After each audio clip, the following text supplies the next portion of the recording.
Hi friends, welcome to my channel. बहुत बहुत स्वागत है आप सभी का। तो फ्रेंड्स, आज हम 36 चेस्ट साइज के लिए कटोरी ब्लाउज की कटिंग कर रहे हैं। यहाँ पर मैं कटिंग बहुत आसान शब्दों में आपको समझाऊंगी। अगर कोई भी आपको डाउट रहता है तो आप मुझसे कमेंट में पूछ सकते हैं उसके ऊपर, या फिर आपको कोई और साइज के लिए किसी और ब्लाउज का वीडियो कोई चाहिए तो आप वहाँ पर भी मुझे को कमेंट करके पूछ सकते हैं। मैं आपके लिए ज़रूर कोशिश करूंगी वही वीडियो बनाने की। सो फ्रेंड्स, यहाँ पर मैंने पेपर लिया है। पेपर मैंने डबल लिया है क्योंकि दोनों भी जो बैक फ्रंट पार्ट है दोनों को हम अलग ही एक ही साथ कट करेंगे तो दोनों एक ही साइज में कट हो जाएंगे। इसके लिए अलग अलग कटिंग करने की जरूरत नहीं पड़ती है। तो फ्रेंड्स, यहाँ पर मैंने पेपर लिया है, पेपर डबल है। अब सबसे पहले आपको आपके ब्लाउज की जितनी भी हाइट है वो यहाँ से मेजरमेंट लेना है, ठीक है। तो मैं यहाँ पर अपने ब्लाउज की हाइट को लेती हूँ। तो मेरी ब्लाउज की हाइट जो है वो 16 इंच की है और सिलने के बाद ये 15 इंच की हो जाएगी। मतलब 1 इंच एक्स्ट्रा लेना है। आपकी जितनी भी हाइट है आपको उसमें 1 इंच एक्स्ट्रा मिला कर लेना है। अब यहाँ पर हम गले की चौड़ाई लेंगे। अब 36 साइज के लिए बना रहे हैं तो गले की चौड़ाई में 2.5 इंच रखूंगी। शोल्डर पट्टी की जो चौड़ाई थी उसको मैं रखूंगी 3 इंच के लिए। आप थोड़ा सा यहाँ पर कम ज्यादा कर सकते हैं अगर आपको चाहिए तो। अब जो आर्म होल है इसको मैं छह इंच के लिए रखती हूँ। इस तरह से आर्म होल का निशान लगा देंगे। अब ये आर्म होल का निशान हम इस तरह से जोड़ लेंगे। यहाँ पर जहां पर हम इस निशान को लगा रहे हैं यहाँ पर आपको टेप को बिल्कुल सीधा रखना है और 36 का फोर्थ भाग, 36 का चौथा भाग करना है और यहाँ पर इसको मेजरमेंट ले लेना है। तो यहाँ पर 9 इंच होता है 36 का फोर्थ भाग। इसमें आप 1, 1.5, 2 इंच एक्स्ट्रा मिला सकते हैं। तो सपोज मैं 1.5 इंच एक्स्ट्रा मिला रही हूँ तो यहाँ मैं ले रही हूँ इसको 10.5, 9.5 इंच के लिए। 10.5 इंच के लिए मैंने मार्क कर दिया। देन वापस से जहां पर आपने इसको फुल मार्किंग की है हाइट के ऊपर, वहां पर भी आपको कमर का चौथा भाग प्लस 1.5 इंच लेना है। अगर आपको याद ना रहे तो जैसे ऊपर आपने 10.5 इंच लिया है तो नीचे आपको लेना है 9.5 इंच। 1 इंच कम करके लेना है क्योंकि कमर का जो हिस्सा होता है वो थोड़ा सा हमारा पतला होता है। तो इस तरह से यहाँ पर इसको जोड़ देंगे और यहां से भी हम तिरछा जोड़ेंगे इसको। अब फ्रेंड्स, आर्म होल का निशान लगाएंगे। 2 निशान एक साथ लगाएंगे क्योंकि बैक फ्रंट पार्ट दोनों भी एक साथ निकाल रहे हैं। तो यहाँ पर हम 1 इंच, चलो 1.5 इंच और 1 इंच इस तरह से निशान लगाएंगे, ठीक है। 1 इंच और 1.5 इंच के लिए। अब पेपर को थोड़ा हल्का इस तरह घुमा लेंगे और यहाँ पर हमको गोलाई देनी है। ये हमारा बैक वाला आर्म होल होगा और ये हमारा फ्रंट साइड वाला आर्म होल होगा। अब 2 यहाँ पर निशान मैंने लगा दिए। अब हमको फ्रंट पार्ट के लिए भी मार्किंग यहीं पर करनी है। तो फ्रंट पार्ट के लिए हम आगे का गला यहाँ पर नापते हैं। तो सपोज अगर आप आगे का गला आपका 7 इंच का आ रहा है तो आपको 7 ही इंच लेना है। इसमें बढ़ाना घटाना कुछ भी नहीं है। तो 7 के ऊपर एक मार्क कर देंगे। देन यहां से भी 2.5 इंच के लिए मार्क कर देंगे। यहाँ पर आप कोई भी निशान लगा सकते हैं। आपको जो भी चाहिए, गले का जो भी शेप चाहिए वो आप यहाँ पर बना सकते हैं। मैं यहाँ पर बिल्कुल राउंड शेप बना रही हूँ, नॉर्मल सा जैसा रेगुलर में बनता है। आप चाहिए तो आप पान गला भी यहाँ पर बना सकते हैं, वो भी बहुत ज्यादा खूबसूरत लगता है। तो फ्रेंड्स, अब 1 इंच अंदर गिन के इसको गोलाकार दे देंगे। ये देखिए, इस तरह से आपको गोलाकार देना है। आप चाहे तो आप इस तरह से पान गले का शेप भी दे सकते हैं, ये भी इसमें बहुत ज्यादा खूबसूरत लगता है। आपको जो भी शेप चाहिए आप बना सकते हैं। अब यहाँ हम कटोरी ब्लाउज बना रहे हैं तो इसको क्रॉस पट्टी जो बोलते हैं, योग पट्टी बोलते हैं, साइड पट्टी आप जो भी बोलते होंगे, तो वो इसको यहाँ से बनाएंगे। तो योग पट्टी जो है मैं यहाँ पर 2.5 इंच एक साइड से ले रही हूँ और 3.5 इंच एक साइड से ले रही हूँ। 1 इंच का गैप मैंने रखा है। अब आप चाहे तो आप इस तरह से इसको तिरछा जोड़कर बना सकते हैं और अगर आप चाहे तो आप इस तरह से एक बार फिर से यहाँ पर भी 2.5 इंच का निशान लगाएंगे। बेल्ट बनाने का बहुत आसान तरीका होता है ये, इसमें गलती नहीं होती है। अगर आप चाहे तो आप थोड़ा सा तिरछा इसको गिनकर भी बना सकते हैं। यहाँ से 3.5 4 इंच के ऊपर या फिर निशान लगाएंगे और यहाँ से इसको इस तरह से जोड़ते हुए एक बेल्ट का शेप दे देंगे। अब ये हमारी बेल्ट साइड यहाँ पर बन गई है। अब इसी के ऊपर टेप को इस तरह से रखना है। हम कटोरी ब्लाउज बना रहे हैं तो आप जो है 36, 40, 42 साइज तक 6 इंच की कटोरी को रख सकते हैं। इसके बाद जैसे ही साइज बढ़ेगी वैसे ही 2 पॉइंट आप आगे बढ़ाते हुए चलेंगे कटोरी को। तो यहाँ पर मैं 36 साइज के लिए बना रही हूँ तो मैं कटोरी को 5.25 से लेके 6 इंच के लिए रख रही हूँ। तो मैं 6 इंच के ऊपर एक मार्क कर रही हूँ। आप चाहे तो 5.25 इंच के ऊपर भी मार्क कर सकते हैं।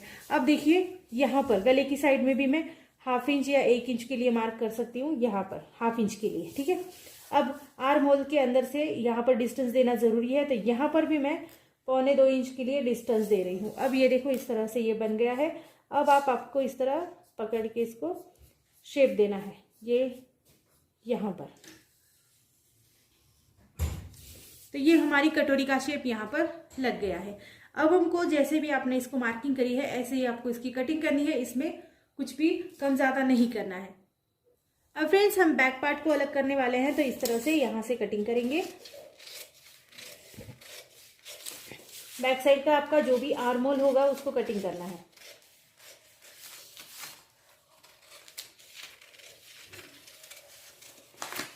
देखो दोनों भी पेपर एक ही साथ में अभी भी है। अब यहाँ पर हम थोड़ा सा नेक को डाउन करेंगे, जैसे शोल्डर डाउन करते हैं वो वाला डाउन है। तो यहाँ पर हम 1/2 इंच के लिए शोल्डर को डाउन करेंगे। ये एक बहुत ज़रूरी पार्ट है, क्योंकि गला अगर आपका उतरता होगा तो गला उतरने का जो प्रॉब्लम है यहाँ से सॉल्व हो जाता है। ये बिल्कुल मतलब अच्छे से ब्लाउज आपका फिटिंग में आता है। तो यहाँ से इस तरह से हम डाउन दे देंगे, और ये भी डाउन हमको सेम ही तरीके से कट करना है। तो इस तरह से अब बैक साइड को हटा देंगे साइड में। ये देखिए बैक साइड साइड में हो गई, इसमें कुछ भी नहीं करना है, इसको एज इट इज रख के आप इसकी कटिंग करेंगे। अब जो फ्रंट साइड है इसकी हम कटिंग कर लेते हैं। अब फ्रंट साइड भी देखो आपने जैसी भी इसकी मार्किंग कर रखी है ऐसे ही आपको इसकी कटिंग करनी है। बेल्ट पार्ट को सबसे पहले हटा देंगे। ये हमारे फ्रंट साइड का आर्म होल है, फ्रंट साइड का आर्म होल कट करना है। अब यहाँ पर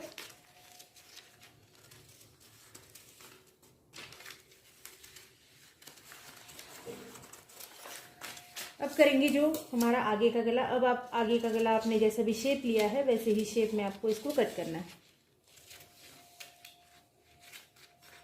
कटोरी ब्लाउज हमेशा पेपर पर कट करने से कपड़ा जो है वो बहुत ज़्यादा बच जाता है।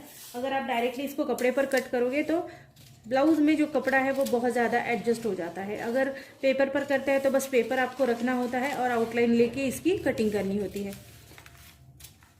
अब देखो यहाँ पर हमारे ये फ्रंट साइड के जो पार्ट है वो बन गए हैं। तो इस तरह से हमारे फ्रंट साइड के पार्ट बन गए हैं। अब हमको कटोरी अलग पेपर के ऊपर बढ़ानी होती है, तो कोई भी बचा हुआ पेपर आप ले सकते हैं। तो देखो यहाँ पर मैंने इस तरह से एक बचा हुआ पेपर लिया है। ये कटोरी की साइड जो है इसको आप इस तरह से फोल्ड करेंगे, और सबसे पहले इसका जो बीच का सेंटर पॉइंट है इसको बना लेंगे। अब यहाँ पर सेंटर पे हम थोड़ा सा इसको कटिंग कर देंगे। तो देखो यहाँ पर इस तरह से इसको रख देंगे। यहाँ पर भी जगह चाहिए आपको, यहाँ पर भी और यहाँ पर भी। तो अब इस तरह से रखने के बाद हम इसको एक पिन से सिक्योर कर लेंगे।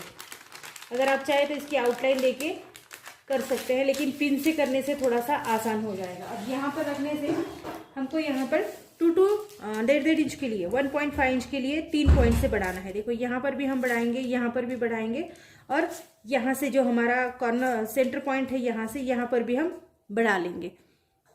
तो फ्रेंड्स अब 3 पॉइंट से 1.5 इंच के लिए बढ़ा लेंगे। अभी यहाँ से भी मैं 1.5 इंच के लिए एक मार्क कर देती हूँ। देन जो हमारा सेंटर पॉइंट था वहाँ से भी 1.5 इंच के लिए नीचे मार्क करना है, और ये कॉर्नर पॉइंट है यहाँ से भी 1.5 इंच के लिए मार्क करना है। गले की साइड से 1/2 इंच के लिए मार्क करेंगे, क्योंकि ये हमारा होगा सिलाई का मार्जिन। अब यहाँ से भी 1/2 इंच हो गया, यहाँ से भी 1/2 इंच। अब ये 3 डॉट जो हमने बनाए हैं इसको आपस में जोड़ देना है।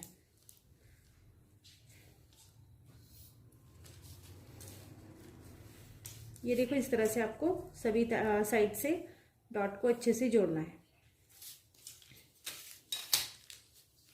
और ये जो साइड वाली जगह है यहाँ से हम कटोरी को गोलाई देंगे। ये देखो यहाँ से कटोरी को अच्छे से गोलाई देनी है, जैसे हमने पहले कटोरी को गोलाई दी थी सेम उसी तरह से देंगे। ये देखो इस तरह से। अब इसकी कटिंग कर लेंगे, जैसी भी हमने मार्किंग करी है ऐसे ही कटिंग करनी है। तो देखो फ्रेंड्स इस तरह से हमारा बैक साइड भी रेडी हो गया है। हमारा फ्रंट साइड का जो हिस्सा था वो भी हमने अच्छे से यहाँ पर कट कर लिया है। इस तरह से हमारे सभी पार्ट बन गए हैं। स्लीव्स की कटिंग के लिए आपको मेरा वीडियो अलग से देखना पड़ेगा, क्योंकि वहां पर मैंने सभी हाइट के लिए स्लीव्स की कटिंग करी है। आपको जो भी हाइट स्लीव्स की चाहिए वो हाइट के साथ मैंने पैटर्न्स भी अलग अलग डाले हैं, जो बहुत ज़्यादा आसान है। आज हमने 36 चेस्ट साइज के लिए कटोरी ब्लाउज की कटिंग करी है। सो फ्रेंड्स वीडियो कैसी लगती है ज़रूर बताइएगा, और वीडियो अगर अच्छी लगती है आपको तो चैनल को लाइक शेयर सब्सक्राइब जरूर कर देना, क्योंकि इसी टाइप्स की और भी वीडियोस मैं हमेशा आपके लिए लेकर आती रहती हूँ।